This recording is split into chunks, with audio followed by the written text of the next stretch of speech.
சேலம் அம்மாப்பேட்டை பகுதியிலேயே உருவான முதல் ஆலயத்திற்கு கும்பாபிஷேகம் நடைபெற உள்ளது. சேலம் மாநகரில் அம்மை நகர் என்று பெயர் கொண்ட அம்மாப்பேட்டையில் முதல் தெய்வமாகவும் முதல் திருக்கோவிலாகவும் இலங்குவது பழைய பிள்ளையார் திருக்கோவில் எனும் அருள்மிகு ரத்தின கணபதி பழைய பிள்ளையார் திருக்கோவிலாகும். 1000 ஆண்டுகளுக்கு முற்பட்ட இக்கோவில் காலம் காலமாக ஞானிகளும் மகான்களும் அருளாளர்களும் தங்கி திருக்கோவிலின் அருள் நிலையை வளர்த்து வந்துள்ளார்கள்.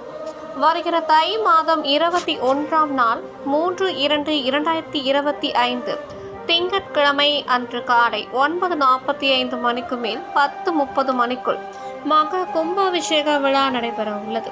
அது சமயம் அனைவரும் வந்திருந்து ரத்தின கணபதி பெருமான் திருவருளை பெற அன்போடு அழைக்கின்றனர். திருக்கோவில் நிர்வாகஸ்தாரர்கள் தலைவர் SR விஸ்வநாதன், செயலாளர் P சிவசண்முகம், பொருளாளர் பட்டு S Selvaraj, J Manickam, XMC, RPA Chandrasekaran, A Vedachalam பக்தர்கள் அனைவருக்கும் வருக வருக என அன்போடு அழைக்கின்றனர். எங்களுடைய கோயில் ரத்தின கணபதி பழைய பிள்ளையார் கோயில். இது ஆன்மீகம் வளர்ந்த இடம், பழமையான கோயில்.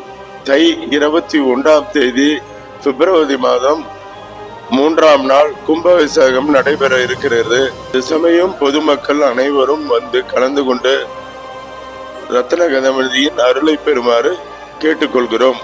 அம்மாப்பேட்டையில் முதன்மையாக தோன்றிய கோயில். அம்மாப்பேட்டையில் ஏரிக்கரையில் தோன்றியது. இதற்கு பக்கத்தில் ஏரி இருக்கிறது.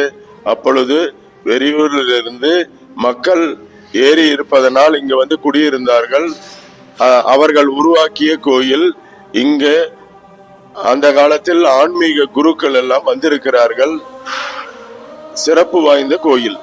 இந்த கோயிலில் மூலஸ்தானம் ரத்தன கணபதி சுவாமி, தட்சிணாமூர்த்தி, ஹயகிரீவர், முருகர், துர்க்கை, நால்வர், இது அனைத்தும் இந்த கோயிலில் பிரதிஷ்டை செய்யப்பட்டுள்ளது.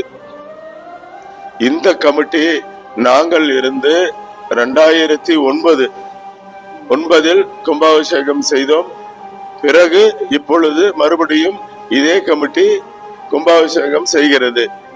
இதற்கு நடுவில் எல்லா ரத்தின கணபதிக்கு தங்க கவசம் சாத்துப்படி செய்யப்பட்டது.